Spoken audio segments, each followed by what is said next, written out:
Hey, good morning or good afternoon, actually, I guess it is for most of you on a Friday afternoon. I'm happy to be invited to do this, and thank you, Jonas and Kalle, for the invitation. This is very exciting for me. And yeah, I can introduce myself a little bit. I am from Sweden. I'm from Umeå, and I moved to Bloomington, Indiana, where I am now about 16, 17 years ago. And I thought it would be 1 year. And now it's, I think, 17 years. And I guess that's it. It seems not to change over time. As you can see on the slide, I work at the Luddy School of Informatics, Computing and Engineering, which is a fairly new school. It was brand new when I came here, and a small school. Now we have about 150 faculty members, and so it's a big place. I'm right now doing mostly administration, and not mostly, but I do quite a lot of administration in the school. I have for a few years, which I really enjoy. So my background is in Umeå, as I said, and I started to do research on design in all its different forms and versions in around 1980, and as a young PhD student. And my dissertation was about that, and I continued to do research on design and since then. And when I say research on design, my approach has always been to study design in real life. That is, I have studied designers. I've studied how they do things, what they think about things, how they talk, their skills they use, how they organize themselves, how companies organize them. I have never really had an ambition to come up with new techniques or new methods or tell people this is how to do design. I have basically devoted my research to understanding design. And that is, of course, the message of today's talk, too. That is maybe the core. Sorry, I'm coughing a little bit. Hope that's going to be okay. So I'm going to talk about, based on all that work I've done for the last, that's probably over 40 years when I think about it. It has resulted in a number of books and papers and stuff. So if you're interested, you can always find that. I will not talk about those things today. I will do a pretty simple presentation, I hope, for you. And the title is 4 Aspects of Successful Design Leadership. And the more I thought about this and worked on the presentation, it started to change a little bit. I will talk about 4 aspects of successful design leadership at the end of it, but there were other things I needed to say first. So let's go. And if you have questions, I'm happy to be interrupted at any time, Jonas. I can see you, or if you wave or say something, if people have questions, that's fine. We'll definitely do that. Thank you, Erik.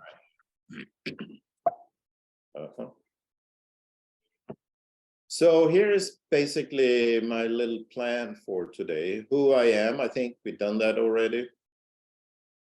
What my presentation is based on, I've done that too. I will talk what designing is, in my view.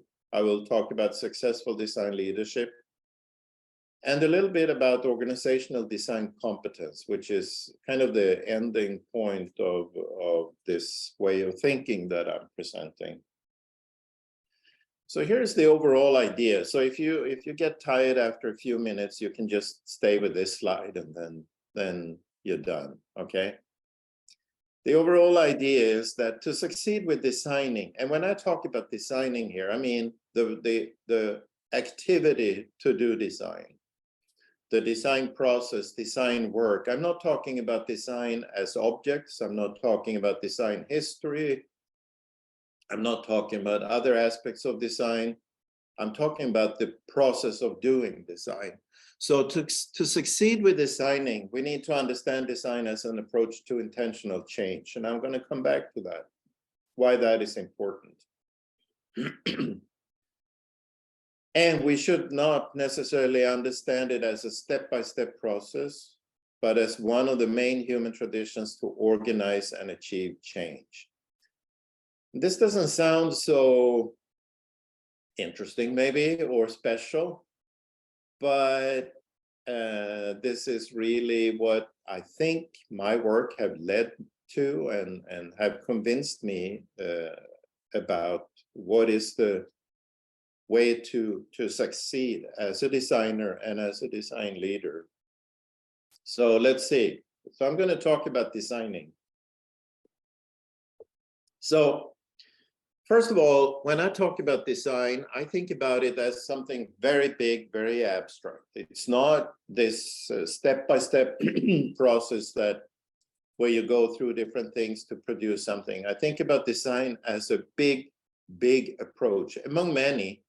And when I say many, I mean the competing, and I use the word competing intentionally here, the competing approaches are science, economy, technology, religion, art. When we face our reality in the world today, when people face reality and they see things they want to change, we always make a decision on how we want to approach that. And as you know, people approach those things in very different ways. Some people choose to approach challenges as a scientific problem that needs to be solved with scientific means. Some see it as political process would be better. Some really want to approach it for me with an economic approach, or technology today, very popular. I mean, see, everything, the solution to problems is creating new technology, or artistic approach, I mean, or a religious approach. I mean, all these, they are to me at about the same level. So science, politics, design is basically the same level. So when we say that we're using design, we're actually choosing a way of thinking about the world, a way of approaching the world that is very specific and very unique.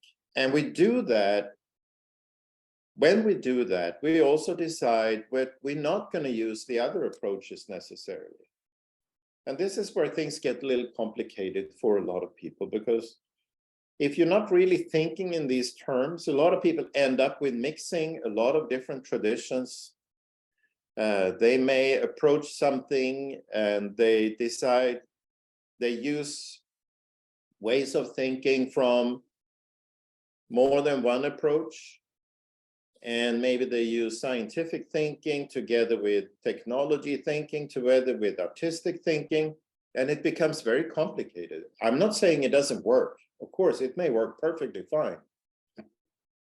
But it becomes a little complicated. And I don't know if we have people here, PhD students, for instance, who are trying to combine approaches from science and design, or science, art, and design. And we know if you do that, you end up with all kinds of strange issues about how do I know if it's good work? I mean, is this good work? Well, if it's an artistic approach, then we know how to evaluate it. If it's a scientific approach, we know. If it's a design approach, the only thing we care about is the result. Is that a good design or not? In science, so this is a nice little thought. In science, the result doesn't matter. It's a strange statement, but if you think about it, how do you decide, how do you evaluate if the result from a scientific approach is correct? Well, it's not. You don't look at the result, you look at the process. And you make sure, was the scientific method, the scientific approach followed? If it is followed, then we have to accept the result. It's not a choice. if all the studies show that this is true, this is what all the studies show, we cannot say, well, that's not true. Well, we can. Some people do today, but that's very unfortunate. But really, we can't. So that's how it works in science. In design, though, it's actually not like that. If you have created a design and you say this is a great design, and maybe your client or your boss or whoever says I don't like it, it doesn't matter if you say that, well, I followed the best design method in the world, so it must be a good design. That doesn't work. It doesn't matter. A design is just valued based on the properties and qualities of the result, not on how the, because actually a lot of designs in the world have been created through chance, not following any process really at all. And that's perfectly fine. People still love the design. So you see how these different approaches, art, science, design, have these built-in ways of thinking about how to approach change. And when anyone approaches a problem in the world, we make sometimes intentional decisions about how to do it, and sometimes we don't. And this is maybe one of the big issues when it comes to design leadership. If you as a design leader or as a design organization do not really understand what this means, and you're starting to let things just happen and maybe mixed, you will have serious problems with evaluations. You will not know how to value what is good, what is bad results.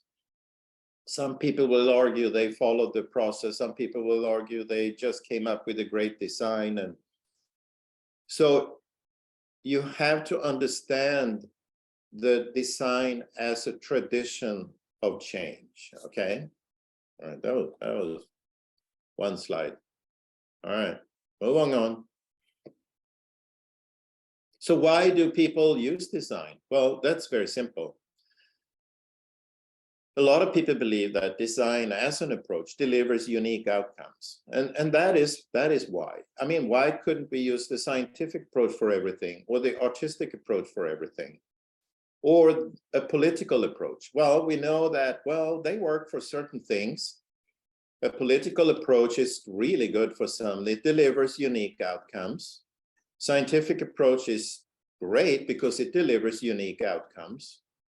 Design delivers unique outcomes. And what are those outcomes? Well, we all know what they are. Everybody talks about design. It's an approach that is very innovative. It's very creative. It doesn't really have problems with complex problems. Designers, they can jump in and work with anything, and they can hopefully be creative and come up with new solutions and things that people haven't thought about before without based on the tradition of that approach.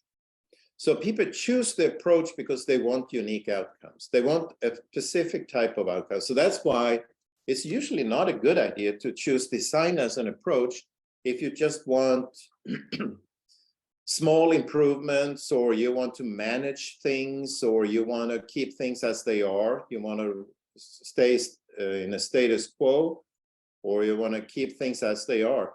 Well, why do that in a designerly way? It doesn't really make sense, because that's not what that tradition is all about. I mean, then management as a tradition has been developed with a purpose of delivering unique outcomes, which is managing things to stay the same. All right. Design is also an approach with its own disciplined practice. And this is of course true for all these approaches. I mean, if you think about science, highly disciplined. Everybody knows that. That's what scares science. People get scared by science because it's so disciplined.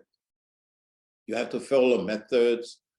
You have to do everything correct, because otherwise people don't think you're doing science, which is actually perfectly true, since we just evaluate science based on how well did you actually do the work. In design, that's not the case, but there is still a disciplined practice. And people who have done research on design, and I'm one of them, but many others, there are great books on how good designers actually work. And we know that this idea that first you need a problem and then you need to do research, and that doesn't necessarily work. That's not the discipline practice. The design process can be very open, very complex, very rich. Things happen in parallel, they go back and forth. There's a lot of intricate movements in a design process. But you need to understand that. And I will come back to that maybe a little bit more later. So this is something that is quite unique with design, I think. The process of design has no given problems, no given process, and no given solutions. And that makes people nervous, especially when you say this to students. They want to know how to do it.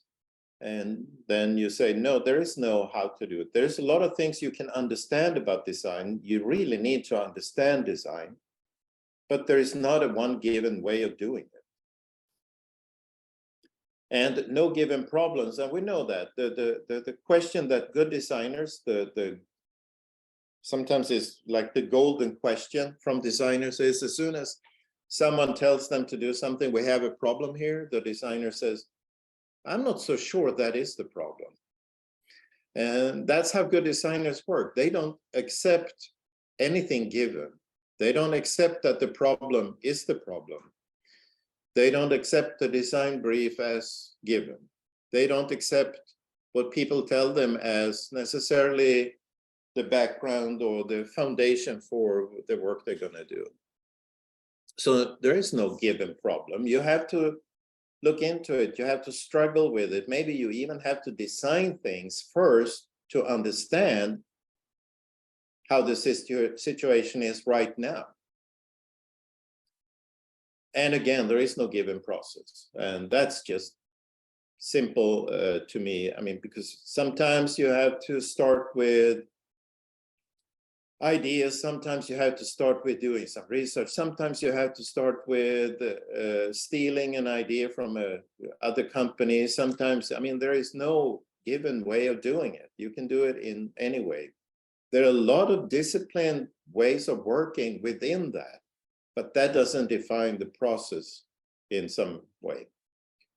There are no given solutions.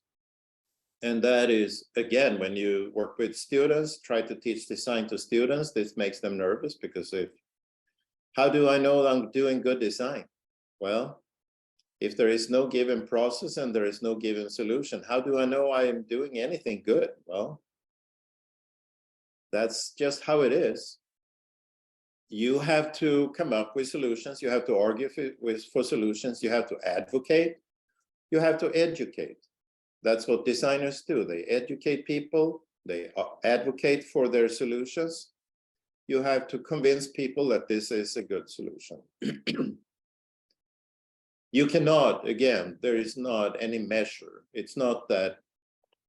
And of course, we know that from that. Sometimes people, maybe higher up in an organization, they want evidence that your design is good. They want numbers, maybe.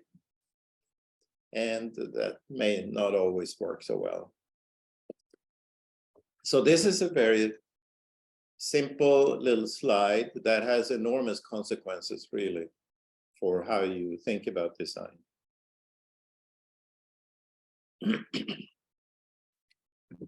Okay, some design has a lot of practicalities. You have to, or we or everybody has to, if you want to understand design, there are some practicalities, they're always there. And well, you can see them here. There's never enough time. There's never enough resources. There are not enough information, not enough knowledge, and not enough competence. That's the world any designer lives in any project. I don't think there is any project where these are not true. It's almost like if you turn it upside down, you can say, if some of these you actually do have all of it, it's maybe not really a design project, but that's we shouldn't maybe go that far. And I always use this frame. As a designer in practice, you always work with overwhelming but insufficient information. So there's so much to know about an organization, about the structure, about processes, about people, about products, about competitors. It's just overwhelming. And even though you have so much information, you always feel like you don't know enough, which leads to this spiral where you want to know more and you want more information because you feel you have insufficient information. You want more information, which leads to even being more overwhelmed, which leads to even wanting more information, which leads to being more overwhelmed. It's a death spiral. And because as a designer, you have to cut this off at some point. At some point, you have to make the... And luckily, the first line here says not enough time. That's one thing that actually cuts this process off. You don't have enough time. That means at some point, you actually have to stop that process. That's great, actually. This is also where design is very different from science. Science actually, as a big project, has no time limits. It goes on forever. Everybody's just adding their little piece to the puzzle and slowly moving forward. Design ends. Every design ends, and there's the design. Anyway, this leads to design complexity, and that's where designers live. And this is really important. If you want to be a design leader, a successful design leadership needs to understand that and this. Okay, I'll come back to that a little later.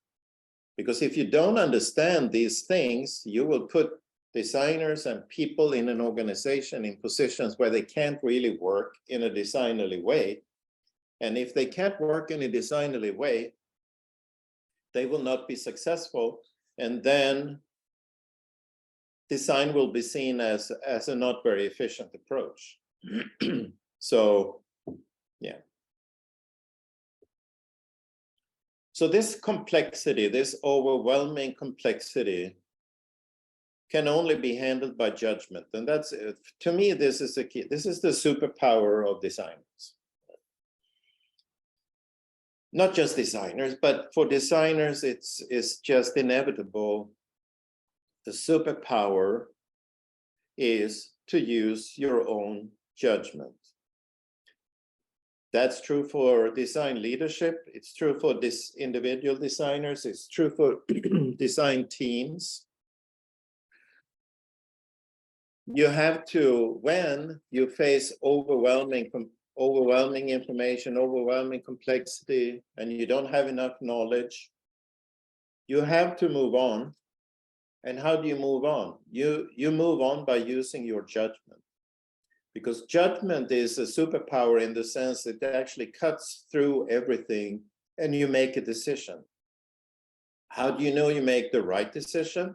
Well, with judgment, there are no right decisions. There are only decisions that have consequences. So every judgment have consequences. But you can't really say that a judgment is right or wrong. That's why a design process is never right or wrong. I mean, I always, when I talk about this and work with my students, I basically forbid them to use the word right or wrong, because it just creates the wrong, you see, the wrong way of thinking. No, I use the word wrong. Anyway, but not talking about the right or wrong process or the right or wrong design, the right or wrong judgment. No, the way to talk about it is that every process has consequences. Every design has consequences. Every judgment has consequences. And the judgment is, as it says here, it's a combination of competence and character. So this is also, the more you study designers, like I've done for hundreds of years, the more you realize that good designers are not good designers only because they have the best competence, or because they have the best skills, or they have the best tools. It's a combination between competence and who they are. And who they are means that who you are as a person, how you think, what your values are, what your principles are, what your philosophy is. And when you combine those two, that's when you get a person who is able to make judgments that can lead to exceptional outcomes. And again, I'm not saying right outcomes, I'm saying exceptional outcomes, which means that people who have the ability or are the ones who are supposed to evaluate the outcome are pleased with the outcome. So outcome can only be, and design can only be measured in relation to purpose. So when we say that judgment leads to consequences, and are those good or bad consequences? Well, the only way to think about that is, what was the purpose? What was the intention with the change? Did we achieve some of that purpose or not? All right, moving on. Whoa, that's a lot. Okay, this is a summary page, I guess, of what I said so far. So if you want to use design to be successful, you can also say, if you want to practice design leadership, you must understand and respect the practicalities of design, like I just talked about, the complexities of design that I just talked about, the reasoning, logic, and discipline of design, the disciplined practice of design. You must also establish a language so you can actually talk about design in a way that makes sense. To design as a traditional change, which means you can't necessarily just take a language from one of the other traditions and talk about design, which I see that a lot, especially in organizations where you have people who are maybe very good at management and think in terms of management. They use management language to talk about design. And for designers, that becomes very strange. It's very difficult because it's basically two different traditions that then are collapsed into one. And it's not necessarily a good thing. And you have to develop your competence and character to think and act in a designerly way. So there it is. That's it, really. Anyway, I have a few more slides, but that's really it. So this, to me, this really puts a pressure. If you want to be a good design leader, if you want to have good design leadership in an organization, here's the recipe, in a way. And it's not a simple recipe. It's not a step-by-step instruction. It's not prescriptive. It just tells you, hey, here are the things that needs to be in place.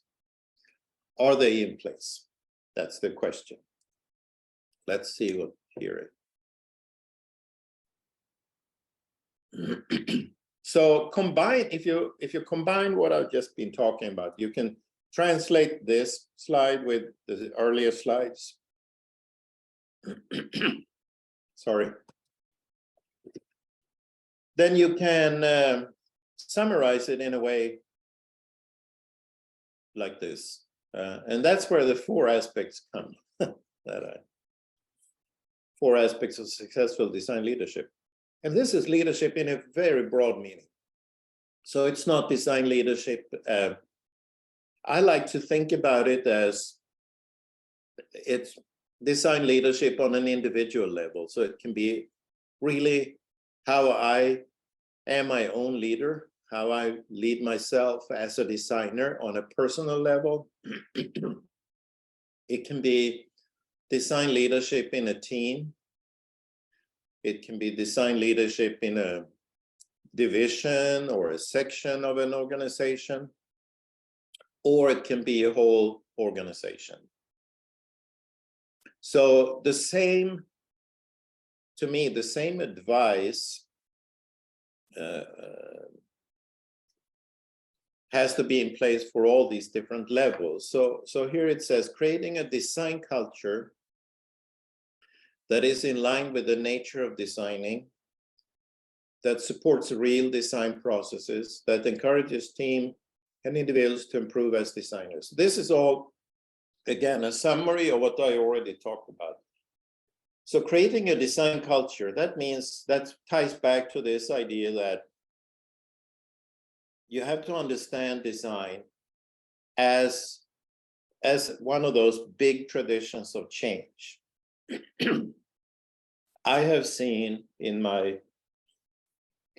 life many examples where people take design as a process, as a step-by-step process, and they try to implement that. And they try to implement it without changing the culture, without changing the surrounding environment. And that doesn't necessarily work. It's very difficult. I have met, I do a lot of interviews with designers around the world and design leaders.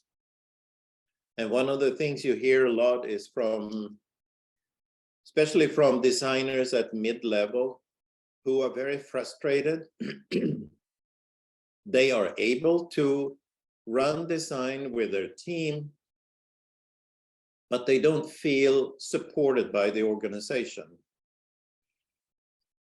In many cases, maybe they live in a highly traditional engineering company, and they are trying to do design work in that company. So the culture does not support the work. So if you're just trying to implement design, or say design thinking, or a design thinking process in a place without really taking on the bigger picture, it can be successful, and sometimes it is, but the probability of success in the longer run is not very high. So this notion about creating a design culture is extremely important. And my research and other people's research have showed that over and over. It's like taking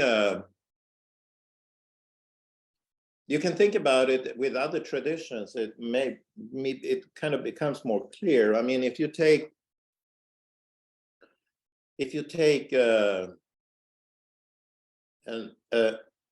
you move an artistic process into an engineering company, where people say we have to approach this with an artistic process, people will be very confused. And of course, the artist will have all kinds of demands of what they need, because that's what you need if you do artistic work. And people around will not understand why you need that. This is a personal example. My school is not necessarily, doesn't really have a design culture. It's a very scientific, engineering oriented school. We have one department that is quite design oriented, and it's spreading. Many years ago, I wanted to, me and my colleagues, we wanted to have a design studio for our design students. And the leadership at that time said, what is that? We have all these computer labs. We have all kinds of computer labs. That's fine. What do you mean? And we said, no, we just need this. We need a big open space with whiteboards and tables, and things where our students can actually engage in design work. And the dean at the time said, no, I don't understand. It doesn't make sense. They can do that somewhere else. And that is a very, actually later we got it because the dean realized that that would be a really nice showcase. He can show that when we had guests. So we actually got the space, but not for the right reason. So that's what I mean. If you don't have a design culture, it is not easy for teams, divisions, individuals to act in a designerly way within that environment. Okay, so that was creating a design culture. The second red word there is nature of designing. So, and this is just based on what I talked about earlier here, that you have to understand the nature of designing. So you need the design culture, you need to understand the nature of designing in a way that supports real design. And you need to encourage teams and individuals to improve as designers, which means a broader approach that includes both competence and character.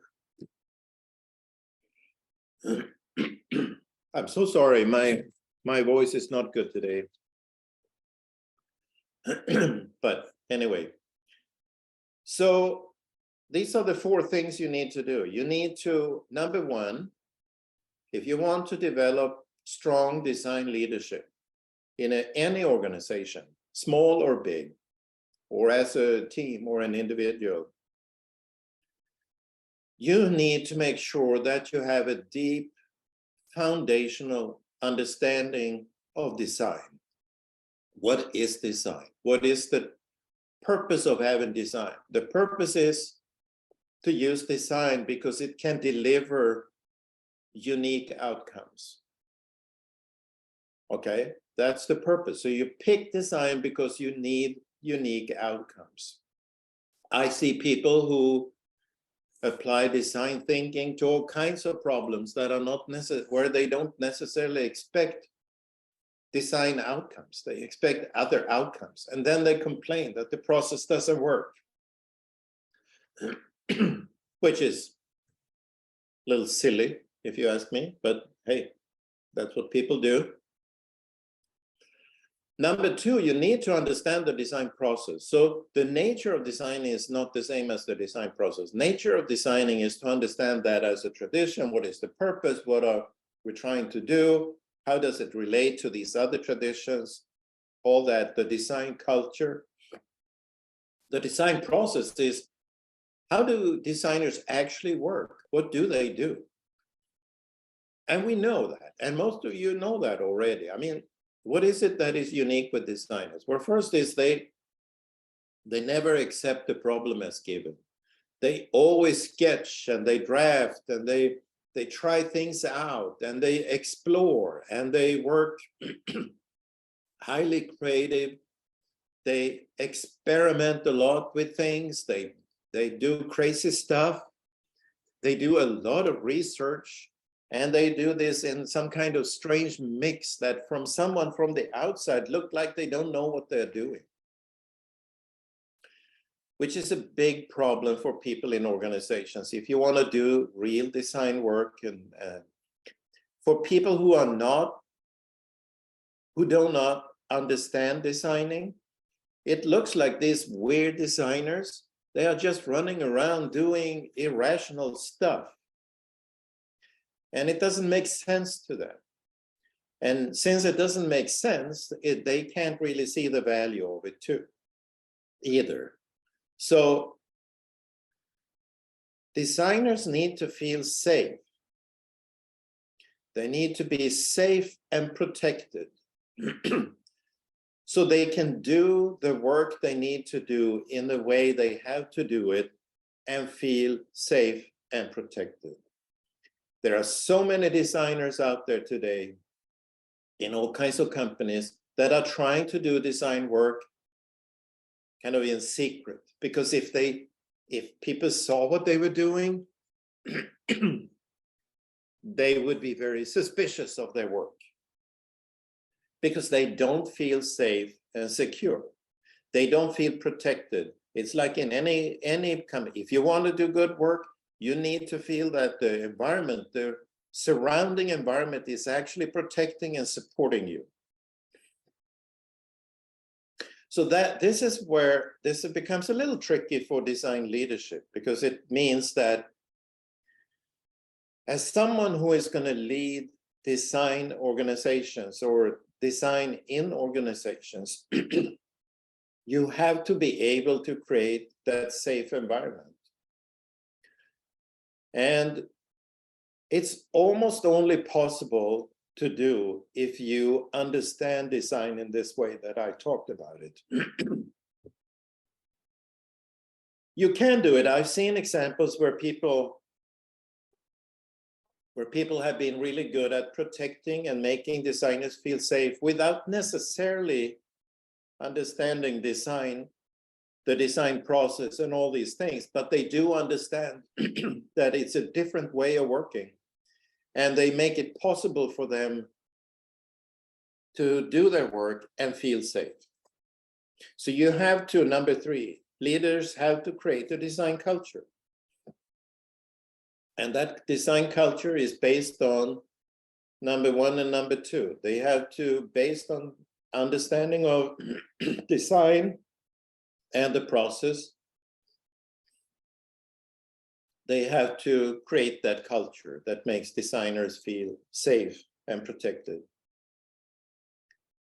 And if you have those in place, then number 4, then the designers themselves would actually be able to develop, improve, and do all the things they need to do, because now they are supported, they feel safe, they will improve, they will engage in real design work in a real way, which also means taking a lot of risks.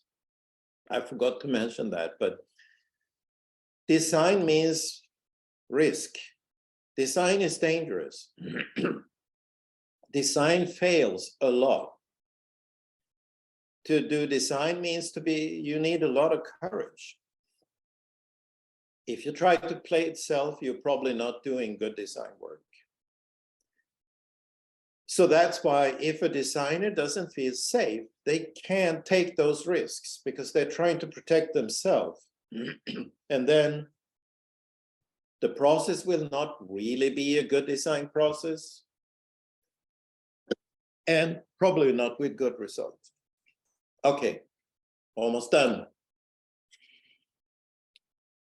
And this leads to this notion of organizational design competence, because now when you think about those 4 as leadership things, now you can ask yourself, is your company, your organization designly enough?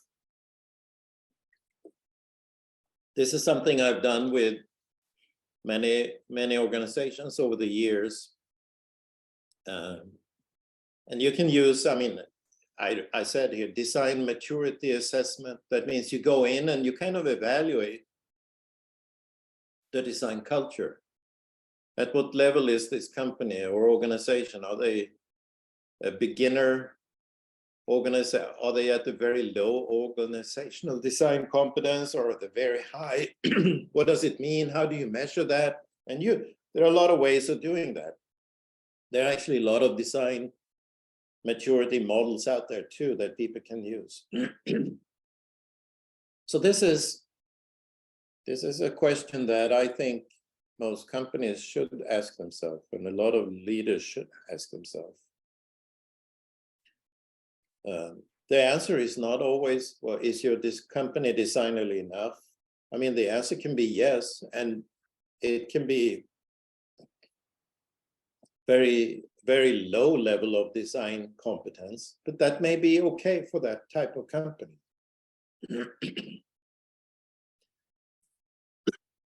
And then if you do that kind of evaluation of the company, do we Do we have these things in place? Do we have the leadership? Do we have the nature, the process, the culture, the designer in place?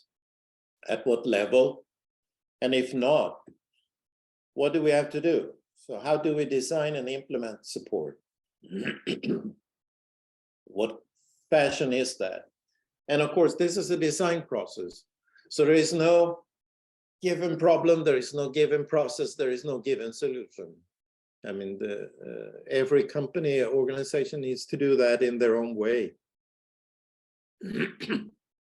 And if that was easy, then every company who wanted to do this would just do it easily, but it's not easy. It's difficult. Sometimes it can take a long time. You know, there are some famous examples. I don't know, you probably heard of IBM, the company IBM. They decided about 8 years ago to change from being an engineering company to being a design company. IBM presents themselves today as a design company. And they have, what, 200,000 employees or something like that. They are still working on it. They started about 8 years ago. They're still working on it. They did a lot of assessment of how designally are we, where are we in some kind of model. They started to design and implement support. They started to create the design culture. They spend a lot of resources on design advocacy to educate the people in the company, and they're still doing it. And they haven't given up. They're still trying to do it. It's an amazing project, actually.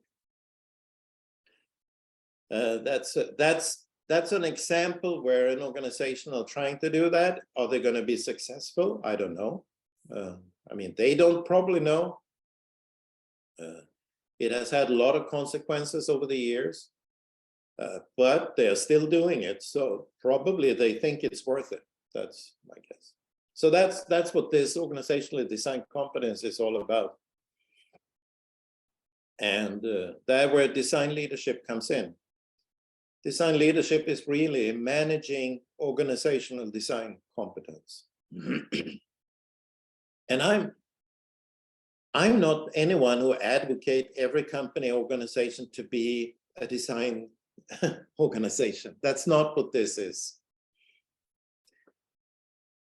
You only need to have strong design competence if you have problems or challenges that you have to approach where a design approach is the most suitable.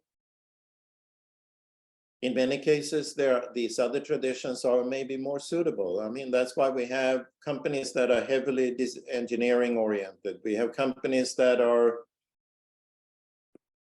heavily technology oriented or have some other, because that's what they really need. All right, I think nu är det slut.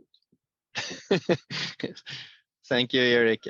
Maybe there are questions coming up, but I think I could start with one question that I have. It was a great presentation, and you put a lot of words into what I have experienced with design in healthcare organizations and the natural science collision that could come from that part. Please write questions or raise your hand, and you can come with the questions to Erik. But I think when you talked about education in an organization, and you mentioned IBM as an example, if an organization comes to you and asks what kind of education should we contribute with to our members to learn more about design, what would you recommend then? Yeah, that's a good question. Actually, I got that question together with 3 colleagues around the world about 2 years ago. There was another company about the same size as IBM that came to the 4 of us and asked that question. It's a big Japanese company. Well, it's Fujitsu, I can say that. It's very similar to IBM. They came to me and 3 other people and asked that question. How can we do what IBM is doing? What should we do? And of course, it's an impossible question. It's actually impossible to answer, because an organization of that size, there is not one answer. There are basically as many answers as there are teams or divisions or groups or whatever you want, and they all have to be approached differently. But what it led to basically, and what our advice to all of them was, that you can't just educate the leadership. You basically have to educate through the whole company and through this way. So people at the very, let's say, bottom of the organization has to get some understanding of design, and people at the very top and everyone in between. And that's the challenge. It's cultural changes are very difficult to achieve, and they are very slow. There are not really any silver bullets, or and the way I do it, usually when I do it, the first thing I say, well, you know what? I would like to come and spend some time with you first. Yeah. It's like if you have a friend who comes to you and say, you know what, I have this, I don't know how to do, I always behave bad, or I have this habit, I don't know.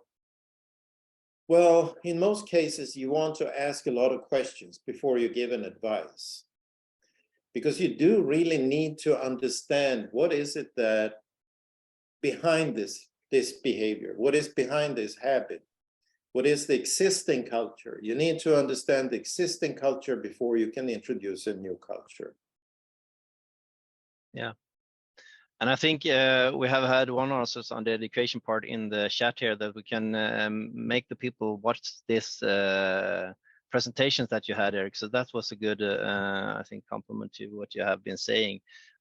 Sticking to the IBM, Karina was interested in why IBM wanted to be into a design company. Yeah, that I actually don't really know. I know they got a CEO at the time who just decided it. Yeah. Okay, it was not a company decision. It was, I think, a one-person decision. Yeah. And the reason why that person did it was probably because that CEO knew something about it and thought that the challenges that IBM was facing would be appropriate to take on from with a more of a design approach. That's all I know. Okay. So going to Jusina's question about judgment, how to evaluate consequences of a decision in an anticipatory way when the outcomes are emergent. Can you reflect on that? Or Jusina, if you want to elaborate I'm your reading. question. Yeah. Yeah, that's a great question. That's a great question. I wish I knew, because that would be wonderful if we could predict the outcomes and the quality of the outcomes. But it's really insightful, because the outcomes are emergent. That's the whole idea with. That's why you can't say this idea about saying that a design is correct or wrong. It's just strange, because you come up with a design. That's only part of it, whatever that is. It could be, say, a service plan, or a machine, or a tool, or whatever it is, or some education. And then it's implemented in the context. And of course, the evaluation of the design cannot be done before it's actually in the real situation where it's supposed to work. So it's in combination with an existing environment. And now you meet a situation with a lot of emerging aspects. Things happen in one place that doesn't happen in another place. And so this is why designers always, they always work with building prototypes. They try things out. They as much as possible, they want to have prototypes and things. They put it out in the world to see what happens. They want to see what happens because of that emergency that happens when it's out in the world, because we cannot predict those. It is impossible. And that's why designers, opposite to a lot, I mean, if you, for instance, building a bridge as an engineer, you can basically predict the quality of that bridge. Maybe not its aesthetic qualities, but its functional, structural qualities based on natural laws, on material and how much it can carry and the structure and all that they can calculate that. When it comes to design, that's not necessarily the case. We cannot really calculate how people will feel about the new design. Those are emergent things, and that's why designers have to test, they have to experiment all the time. Yeah, thank you. And I know I saw Hannah's question here about published materials on your articles. I know you have written something about judgment. I read that time ago, but do you have anything on the, I'll say, we'll see what Hannah writes here. It means this of becoming nervous and how to create the safe space, maybe. Have you written something about that? That's a great question. Have I? Maybe, I don't know. Maybe. I mean, it's actually there's a famous design thinker called Donald Schoen, and maybe some of you have heard of him. He wrote a lot about what he calls design practicum. A design practicum is a situation where practicing students, design students, or students who are trying to learn design, they should, and this is his expression, they should do it in a design practicum. A design practicum is an almost real situation. So you work with almost real problems, but they also need to know that they are safe. You cannot, this is why putting students out in the real world to practice design without really knowing is not necessarily the best thing, because they will be so nervous and afraid of doing the wrong thing, so they will not experiment. They will not really experiment with the design process. So Schoen said, what you have to do is the challenges they face have to be complex enough to be kind of real. They cannot be real because that's too complex, okay? They have to be kind of real. And the second criteria is they have to know that they are safe. Even if they come up with the most horrible, stupid design ever, it's fine. It's fine. So that way of thinking is something that I always used in my teaching. And I think it's important also maybe in organizations, especially in the beginning, if you're trying to implement design as a way of doing things. You have to make sure, and I talked about it, I don't know how many times I said people have to feel safe and protected. If you don't feel safe and protected, you're not creative. Being afraid is the worst enemy of being creative. When people get scared, they cannot be creative. They start to close everything down and just protect themselves. So, yeah. Yeah, you mentioned also about these engineering companies, and I said in the beginning that Experio was starting to kind of let healthcare meet design and or public sector meet design. Have you done any research in that context where you are now, so you can how you can say that design has been met in the public sector? Well, it's happening everywhere actually right now. Yeah. I mean, it's still new. It's still, but for instance, there is a big push, interestingly enough, in this country, in the military. They have their own education and institute now for design, where they try to make their people more like designers, because they realize that what militaries are facing in real situation is overwhelmingly complex situations with insufficient information. you cannot have fixed solution, fixed strategies. You have to be a very creative, innovative person who can deal with uncertainty. So that's one example. I know the American government here is also working on this. When I say they're working on it, you have to remember these are huge organizations. So it's small islands here and there where people are trying to do it. To me, there is no difference between a private company, a corporation, a government agency, or a non-profit when it comes to this. The difference is that the existing culture is maybe different.